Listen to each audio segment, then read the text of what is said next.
Bonjour à tous et bienvenue sur cette nouvelle vidéo YouTube dans un cadre un peu particulier comme vous pouvez le voir puisque je suis actuellement en Thaïlande. Donc à la base j'étais ici pour les vacances mais vu l'engouement qu'a eu la première vidéo, je me suis sentie un peu obligée de vous tourner une deuxième vidéo ici. Je ne m'attendais pas du tout à ce succès sur la première vidéo. Pour tout vous dire, je pensais que j'allais avoir, allez, une centaine de vues, 150, j'aurais été contente. Et elle a dépassé les 22 000 vues et elle a eu également un engagement super important de par vos commentaires, vos likes et vos partages. Obligée de commencer cette vidéo en vous adressant un grand merci, en espérant que les prochaines vidéos que je vais vous fournir vous satisferont tout autant. Donc comme je vous le disais, je suis actuellement en Thaïlande et c'est pas la première fois que je viens ici. L'année dernière, j'y ai passé un mois durant ma prépa Ironman. Donc je me suis entraînée à peu près un volume de 15 heures par semaine en étant ici avec l'adaptation à la chaleur et l'alimentation thaïlandaise. Je suis également accompagnée de mon conjoint, donc cette année et l'année dernière, qui lui vient en Thaïlande pour coacher des combattants de MMA, donc qui est dans un cadre également très sportif. Donc on se retrouve ici dans une situation où on s'entraîne beaucoup et on doit bien s'alimenter et soutenir la récupération. Et donc en observant l'alimentation ici, je me suis rendu compte à quel point elle pouvait être riche d'un point de vue nutritionnel et pertinente dans le cas d'un sportif qui s'entraîne beaucoup. L'idée dans cette vidéo, c'est que je vous explique un peu quels sont les fondements de l'alimentation thaïlandaise pour les sportifs, mais aussi j'essaye au maximum de vous emmener avec mon petit téléphone et je vous prie d'être indulgent parce que c'est la première fois que je fais ça. Et donc je me suis dit pourquoi pas vous faire une vidéo pour vous montrer en quoi la cuisine traditionnelle thaïlandaise est complètement adaptée quand on s'entraîne beaucoup, et pour donner quelques tips, parce que je sais qu'il y a énormément de personnes qui viennent en Thaïlande, notamment pour faire des camps d'entraînement en sport de combat, vous montrer comment vous alimenter de la meilleure façon possible pour soutenir l'entraînement que vous faites, la récupération, et pour ceux qui préparent des combats, que vous soyez dans les meilleures conditions possibles. Donc dans cette vidéo, je vais vous montrer ce qui rend la cuisine traditionnelle thaïlandaise particulièrement pertinente pour les sportifs, mais aussi quels sont les pièges à éviter quand on passe un petit moment ici. C'est parti! Donc moi, c'est la deuxième fois que je viens ici en Thaïlande. Et cette année, je suis revenue toujours dans le même contexte, toujours mon conjoint qui vient ici pour son boulot. Cette fois-ci, je ne suis venue que 15 jours puisqu'on est également plus en famille. Donc je m'entraîne toujours, un peu moins que l'année dernière, parce que l'année dernière, j'étais quand même à 2 entraînements par jour. Là, on va être sur un entraînement par jour, voire un jour sur 2. On est surtout là pour profiter. Mais du coup, j'ai vraiment expérimenté l'alimentation thaïlandaise en prépa Ironman et aussi en accompagnant notamment des combattants qui doivent s'alimenter ici en Thaïlande en étant en camp d'entraînement et pour certains à l'approche de leur combat. Donc en fait, dans des cas où il faut soit perdre du poids, soit maintenir un poids spécifique. Donc il y a vraiment de quoi bien kiffer ici parce que c'est vrai qu'en plus en termes de saveur, de goût, etc. c'est assez exceptionnel. Après, il y a forcément des trucs plus consommés que d'autres. Que je dis souvent à mes athlètes, c'est que c'est pas parce qu'on est sportif professionnel qu'on doit avoir une hygiène de vie et notamment une alimentation de moine tibétain. Donc c'est de vraiment trouver le bon équilibre entre se faire plaisir et optimiser la santé. Moi je pense que quand il y a de la frustration alimentaire, il y a forcément de l'impact sur la santé et la performance qui va arriver à un moment ou un autre, soit des troubles de comportement alimentaire ou d'autres choses. Je pense pas que ce soit la bonne solution. Donc là l'idée c'est de vous guider un peu sur ce qu'on peut manger en Thaïlande, ce qu'on peut manger tous les jours sans souci, ce qui est bien après un entraînement, ce qui est moins sympa à manger. Alors la première chose qui m'a marquée ici en Thaïlande, c'est à quel point on a une simplicité des repas.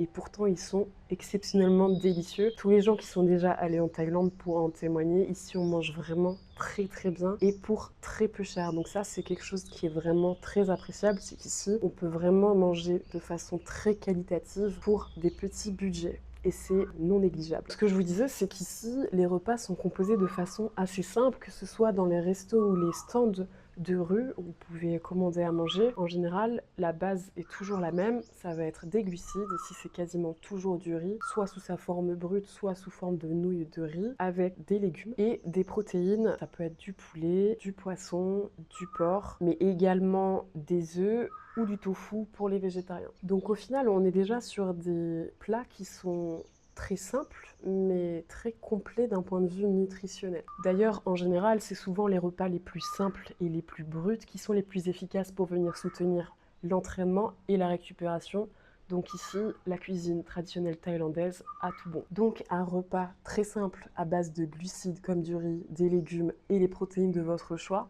ça peut vraiment être un repas idéal pour venir soutenir l'entraînement. Ce que je vous disais juste avant, c'est que le riz, c'est vraiment la base de l'alimentation ici. Et ce sont des glucides qui sont très intéressants puisqu'ils sont très digestes, très faciles à assimiler et qui sont naturellement sans gluten et peu transformés, ce qui fait que ça convient quand même à une majorité de personnes. Quand on compare nos sources de glucides à nous en Europe, qui sont souvent à base de blé, du pain, des pâtes. On est très régulièrement sur des produits qui sont beaucoup plus transformés ou en tout cas moins bruts que les glucides qu'on va trouver dans la cuisine traditionnelle thaïlandaise. De toute façon, partez du principe que plus un aliment est proche de sa forme d'origine, plus il a des chances d'être bien toléré par l'organisme, mais également être très riche en nutriments. Alors le deuxième ingrédient qu'on retrouve énormément dans la cuisine traditionnelle thaïlandaise, c'est le lait de coco. Le lait de coco, c'est également un élément intéressant puisqu'il contient des triglycérides à chaîne moyenne qu'on appelle les MCT. Ces lipides sont métabolisés assez rapidement par l'organisme et donc peuvent servir de source d'énergie, ce qui est assez intéressant quand on fait beaucoup de sport. Après, il faut garder en tête que même si c'est une source de lipides qui est intéressante et qui est naturelle, beaucoup de gens oublient qu'en fait, le lait de coco, c'est également très riche et très calorique. Historiquement, ici, le curry, c'est ce qu'on appelle un peu le plat du pauvre, parce qu'en fait, c'est un plat qui est ultra nourrissant, à base de riz, de lait de coco, d'une viande et de légumes. Donc c'est un plat qui est très riche, très nourrissant, assez dense en calories, pour un coût qui est très peu élevé, et c'est pour ça qu'il est très consommé ici. En revanche, en fonction de la quantité de lait de coco que vous avez en fait dans votre curry, et de la situation dans laquelle vous êtes, c'est-à-dire est-ce que vous êtes dans un cadre où vous vous entraînez simplement, ou dans un cadre où vous devez perdre du poids par exemple pour un combat ou parce que vous êtes en sèche. Là, si vous avez des quantités de lait de coco trop importantes, que ce soit par la taille du curry ou par le nombre de curry que vous allez manger sur le séjour, on peut très vite atteindre des quotas caloriques qui sont très importants. Donc comme on dit souvent en nutrition, ce n'est pas le produit en lui-même qui pose problème, c'est vraiment la quantité et la fréquence à laquelle on l'utilise. Et là, pour le coup, le lait de coco, c'est un aliment qui est très intéressant à intégrer dans votre diète en tant que sportif en Thaïlande, mais c'est à consommer avec modération en fonction de vos objectifs.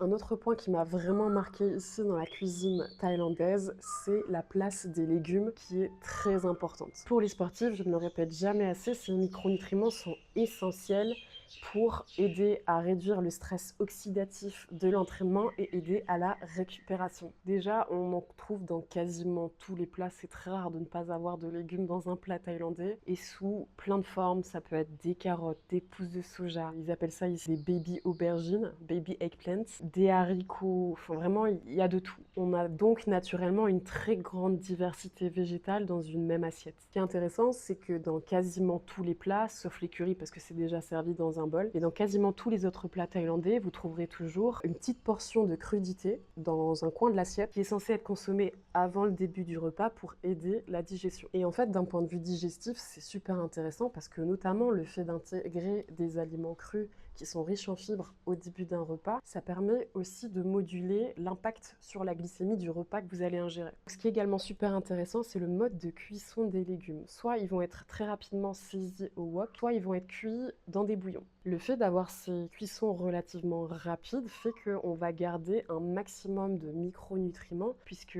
plus un aliment est chauffé, plus les micronutriments vont disparaître dans l'aliment.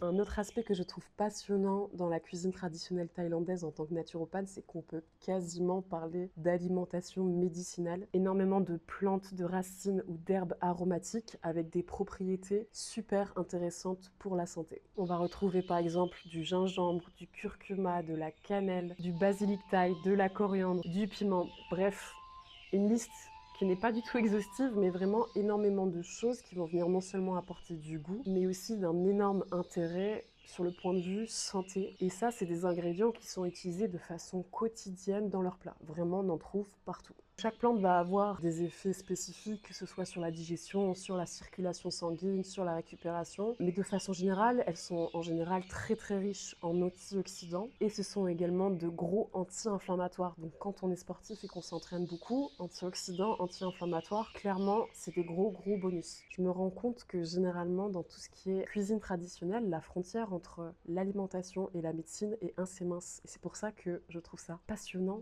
les cuisines ancestrales, parce que c'était pas juste une idée de manger pour le plaisir, mais aussi de nourrir le corps et de le soigner. Can I have one coconut, please?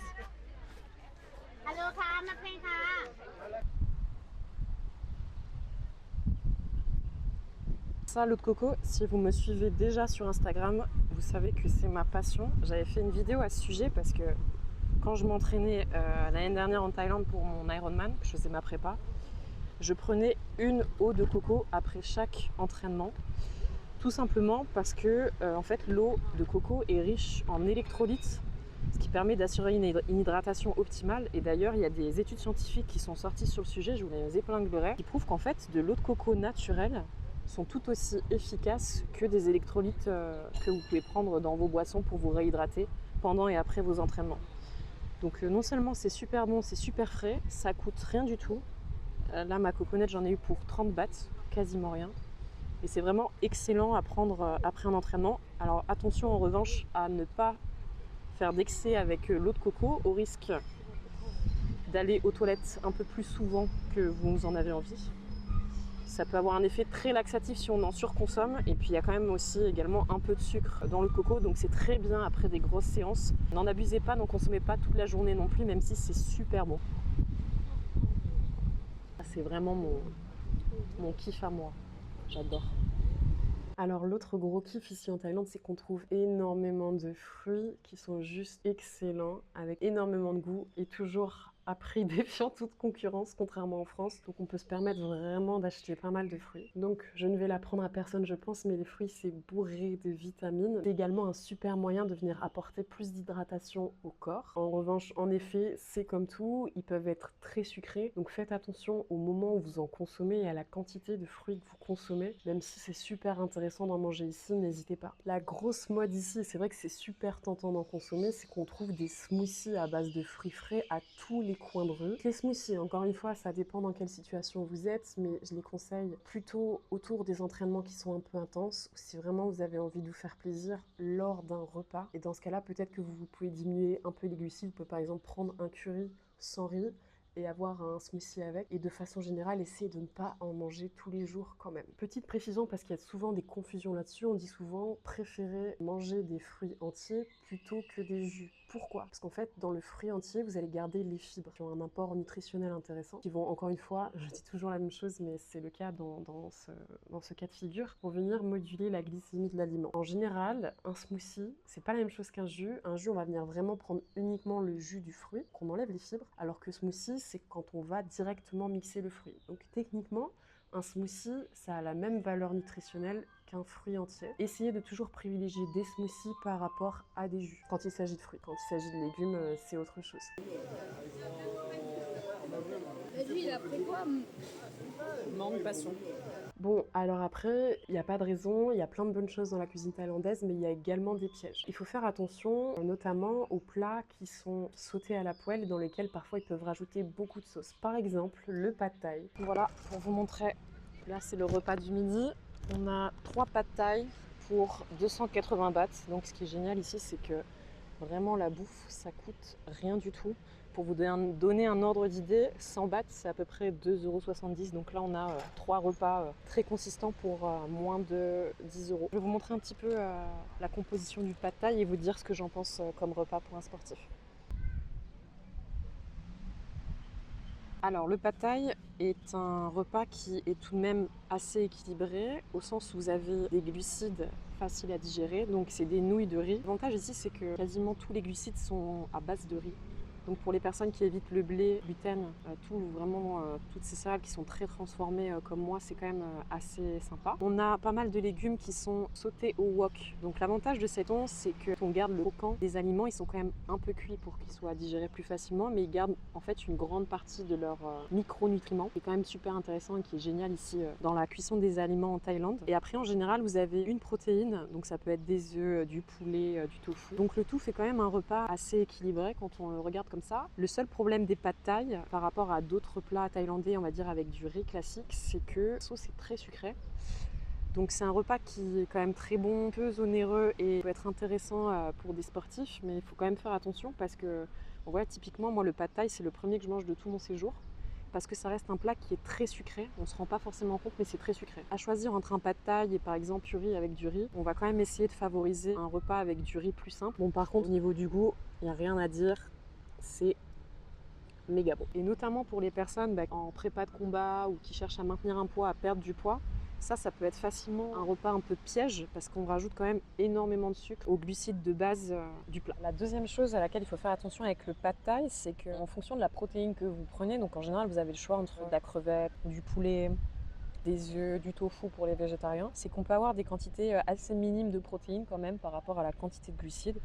Donc soit vous pouvez essayer de demander un supplément de protéines pour ajouter dedans, qui vous factureront, mais bon, ça coûte vraiment pas cher. Parce que si vous avez vraiment la dose de protéines qu'ils mettent par rapport au plat classique, c'est quand même assez déséquilibré entre les protéines et les glucides. Si je devais regrouper mes principaux conseils pour bien vous alimenter en tant que sportif en Thaïlande, le premier ce serait de privilégier les repas simples. Je sais que c'est absolument délicieux et je ne vous dis pas de ne jamais en manger, mais ce qu'il faut savoir c'est qu'on est déjà sur une source de glucides qui est un peu plus modifiée que du riz de façon classique puisque c'est des nouilles de riz. On va également apporter énormément de sauce pour pouvoir les sauter et notamment de la sauce sucrée qui fait que ça va ramener non seulement beaucoup de sucre mais beaucoup de calories au plat. Donc attention, ça peut être un piège aussi. Le pad thaï, je le conseille de façon modérée et plutôt des repas avec du riz complet. On a également beaucoup d'aliments qui peuvent être frits, donc là encore une fois attention, quand c'est frit, ça baigne dans l'huile. Et c'est pareil, l'huile, je vais pas vous la prendre, mais c'est calorique. Donc tout ça, c'est des petits pièges qu'on peut avoir qui peuvent vite ajouter des calories et de la densité énergétique à votre repas et qui peuvent, dans le cas où, encore une fois, tout dépend de votre situation, mais dans le cas où vous faites attention à votre poids parce que vous avez une pesée à faire ou que vous devez perdre du poids, ça peut vous jouer des tours. Donc faites attention à ça. Le troisième piège, c'est de retomber dans l'alimentation ultra industrialisée occidentale, avec notamment les 7-Eleven. Je vous mets des petits passages là-dessus dans la vidéo. Effectivement, on peut vite avoir envie de tester plein de choses, et c'est vrai que autant la cuisine traditionnelle thaïlandaise est très brute, autant en Thaïlande, c'est vrai que les produits transformés, on en trouve un peu à tout va. Alors, ça me paraissait quand même super intéressant que je vous amène dans un 7-Eleven. Bon, pour ceux qui ont l'habitude d'aller en Asie, vous connaissez le concept, c'est des petits supermarchés qui sont ouverts 24 heures sur 24. Et autant quand je vous dis que l'alimentation traditionnelle thaïlandaise est super saine, autant ils se sont fait un peu envahir par ce côté d'ultra-industrialisation avec des produits mais méga transformés dans tous les sens. Donc c'est un peu marrant le choc qu'il peut y avoir entre cuisine traditionnellement et ce qu'on trouve dans leur supermarché. Alors après ça a un côté très pratique, on peut trouver vraiment de tout très facilement quand on veut, à un prix battant toute concurrence, mais ne vous faites pas piéger par les 7-Eleven parce que là on est sur des produits quand même très transformés. Après il peut y avoir quelques produits intéressants, je vais regarder avec vous si je trouve des choses que je pourrais vous conseiller si vous êtes un peu dans le rush, vous n'avez pas le temps d'aller au resto, vous cuisinez quelque chose après un entraînement et que vous avez besoin de vous alimenter. Vous voyez un peu le genre, et encore là on est gentil. Bon. C'est un peu la même chose qu'en France, mais franchement, je me demande si c'est pas pire qu'en France. Je vous montre un peu. Alors là, c'est tous les produits. Ça, c'est une catastrophe. S'il vous plaît, ne mangez pas ça. Ne mangez pas ça. Vous voyez, il y a plein de sandwichs, plein de petits plats préparés. Alors ça, pour le coup, pour avoir testé, on dirait des plats vraiment ultra transformés, mais c'est des plats frais en fait. Ils sont bons juste 2-3 jours après les avoir préparés. Et franchement, c'est très quali et très peu cher. Vous voyez, 40 bahts. Si vous n'avez pas le temps de manger après un entraînement, vous pouvez facilement vous faire un petit repas avec des œufs durs comme ça. Voilà, c'est vraiment simple. Un peu de riz et puis prendre un peu de légumes comme vous pouvez en trouver là. Ça, c'est pas mal. Il y a des fruits aussi. Bon, la seule problématique avec ça, c'est que c'est plein de plastique. Mais ça, la Thaïlande, c'est envahi par le plastique. Donc forcément, les trucs comme ça, réchauffés au micro-ondes dans du plastique, c'est pas foufou. Bon, une fois de temps en temps, hein, ça peut aller, hein, mais c'est pas une alimentation de tous les jours. Vous avez du riz, 15 bahts. Bon, déjà là, on est sur des produits qui sont bien plus transformés. Ça, c'est vraiment pas foufou. Hein. Alors c'est tentant, hein, 39 bahts le burger. Alors, tout ça, c'est pareil. Tout ce qui est charcuterie, porc ultra transformé, ça, ils sont très friands de tout ça. Mais sinon, à côté, si vous voulez avoir des alternatives saines, vous pouvez facilement trouver des petits légumes. Bon, là, ils sont emballés. Il y a d'autres supermarchés où vous pouvez en trouver non emballés. Alors, autre chose que je trouve absolument génial en Thaïlande et en Asie de façon générale, c'est qu'ils ont un rapport à tout ce qui est protéines végétales beaucoup plus développé que nous. En France, protéines végétales, on commence à en trouver un petit peu. En tout cas, dans des alternatives de snacks qui sont faciles à manger. Mais c'est quand même très compliqué. Moi, personnellement, je ne prends pas de protéines de lait. Je ne prends pas de produits laitiers. C'est vrai qu'ici, c'est un peu le paradis pour moi parce que tout ce qui est lait de soja, des shakes végétaux protéinés ou même plein de laits végétaux différents qui vont être sans sucre, des choses comme ça. Enfin, il y a vraiment plein d'alternatives. Ici, c'est méga riche. Jamais de la vie vous trouvez ça en France. Jamais. Tout ce qui est shake protéiné, c'est le même combat qu'en France. Hein. Ça, c'est des produits ultra transformés avec des protéines de lait. Vous avez des produits à base de protéines végétales qui sont, ma foi, pas trop mal au niveau des acides aminés. Ça veut dire qu'ils vont associer en fait plein de protéines végétales différentes pour que ce soit complet au niveau des acides aminés. Par contre, il y a plein d'additifs. Donc ça peut dépanner, mais je le recommande pas énormément. Il y en avait une de marque que j'ai testée, que je trouve pas ici, dans celui-là. Je vous montrerai, j'en ai dans mon frigo. Donc je vous disais, j'avais trouvé une marque sur laquelle on avait un genre de shake de protéines végétales vraiment ultra clean, pas de produits ajoutés, pas de sucre, pas d'additifs. Bon, après au niveau du goût, vous vous doutez bien, c'est toujours moins marrant hein, quand il n'y a pas d'édulcorants, c'est toujours le même combat de toute façon. Mais franchement, ça faisait bien le travail. Je vous montrerai quand je rentre.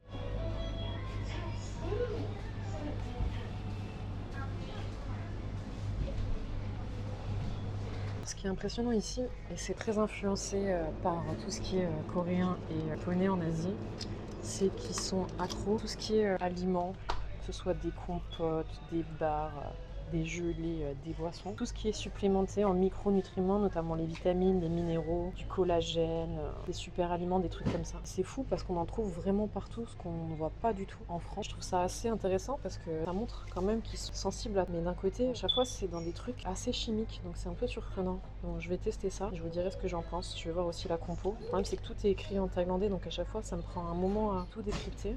Alors les onigiri éventuellement en snack. Alors faut savoir qu'ils rajoutent du sucre dans le riz, hein. Donc à vérifier quand même. Mais les onigiri, c'est une alternative qui peut être pas trop mal en petit snack post-entraînement. Si vraiment vous avez faim ou que vous voulez faire une collation dans l'après-midi et que vous voulez pas manger un repas complet au resto. Vous voyez, encore les prix défiant toutes coupures. Bon, ça s'il vous plaît, on oublie, hein. Tout ça on oublie. Merci. Je vais faire le crash test pour vous. Attention au repas avec beaucoup de sauce sucrée ou de friture, puisqu'on vient amener énormément de sucre, de gras et une densité nutritionnelle qui peut vous jouer des tours si vous êtes dans un contexte particulier de maintien ou de perte de poids. Les fruits et smoothies à consommer au bon moment, je vous conseillerais plutôt de les prendre en collation pré-entraînement, dans l'heure avant l'entraînement, parce que vous allez les digérer rapidement, ça va vous apporter un gain rapide en énergie si vous avez eu un repas un peu trop loin de votre entraînement, ou juste après l'entraînement, idéalement avec une portion de protéines. Donc je veux juste vous rappeler que c'est quand même en général des grosses quantités et que c'est quand même très riche en sucre, donc ça peut être quand même très pertinent d'en consommer si vous aimez ça autour des entraînements pour venir récupérer. Si possible, et c'est souvent le cas à proximité des camps d'entraînement, ils proposent d'ajouter par exemple des doses de protéines dedans. L'avantage de faire ça, c'est qu'en fait le fait que vous ayez une nature de macronutriments autres que des glucides, donc des lipides ou des protéines avec des glucides, ça va permettre en fait de tamponner un peu l'impact glycémique. Donc c'est toujours mieux si vous pouvez, ça c'est une règle que je donne à tous les gens que je suis, c'est si vous avez envie de manger quelque chose qui est un peu sucré, essayez toujours de compléter soit avec des lipides, soit avec des protéines pour venir moduler la réponse glycémique. Pour les fruits bruts, pareil, si possible, dans la fenêtre avant, après entraînement ou alors pendant un repas pour éviter que vous ayez vraiment ce pic glycémique en milieu de journée qui sera compensé par aucun autre aliment.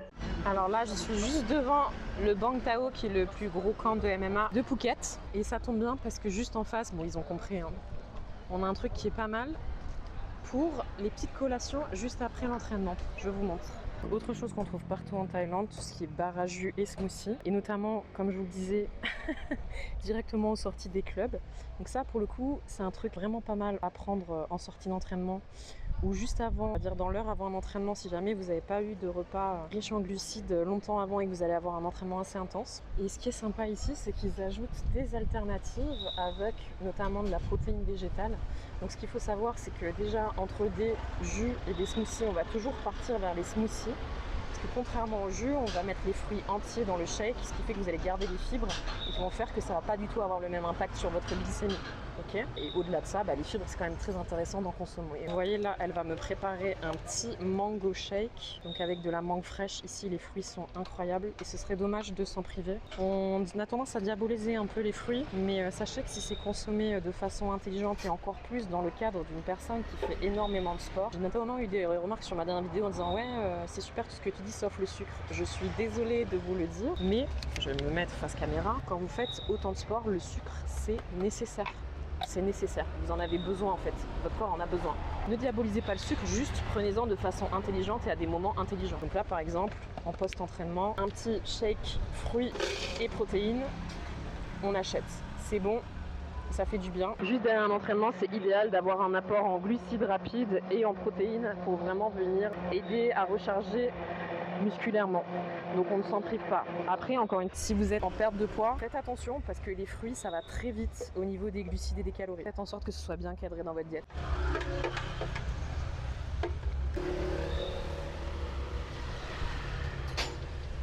Hop là. On va pas se mytho, ça aussi, c'est un sacré. Avec modération, s'il vous plaît. Modération. À propos des fruits aussi, ce qui est très intéressant ici en Thaïlande, c'est qu'ils vont consommer aussi beaucoup de fruits qui ne sont pas mûrs, notamment avec leur papaya salade. Ça, c'est vraiment un truc emblématique ici, qui vont servir en entrée, c'est-à-dire qu'ils vont prendre des papayes ou des mangues. Ils font également avec d'autres fruits, qui vont venir râper sous leur forme pas encore mûre pour le manger comme une salade de légumes, comme on pourrait le faire en Occident. Et là, c'est intéressant, même si les fruits qui sont moins mûrs peuvent avoir moins de nutriments que des fruits mûrs. En revanche, vous avez également beaucoup moins de sucre et quand même une densité nutritionnelle qui est intéressante en micronutriments. Donc c'est aussi un moyen intéressant de venir chercher des antioxydants, des micronutriments, des vitamines, etc.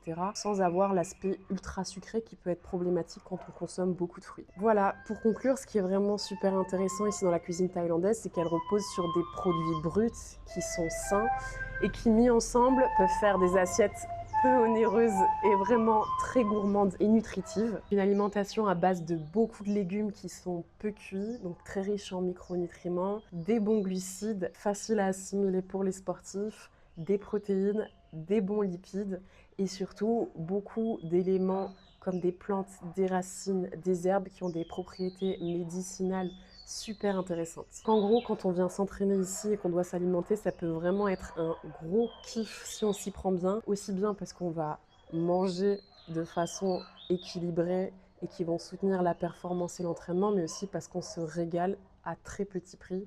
Et ça, c'est vraiment très très appréciable. Voilà, il ne me reste plus qu'à vous souhaiter à bientôt. J'espère que cette vidéo vous a plu. N'hésitez pas à commenter ce que vous avez pensé de la cuisine thaïlandaise, à donner vos tips si vous êtes déjà venu ici en tant que sportif. Si vous avez des sujets particuliers que vous avez envie que je traite pour les prochaines vidéos, n'hésitez pas à me le laisser en commentaire. C'est super intéressant pour moi de savoir ce qui vous plairait pour des prochains sujets. N'hésitez pas à vous abonner, à partager, à commenter. C'est vraiment ce qui va faire permettre de grandir ma chaîne YouTube. Merci encore pour votre soutien sur ma première vidéo et je vous dis à très bientôt. Bye bye, sawadika!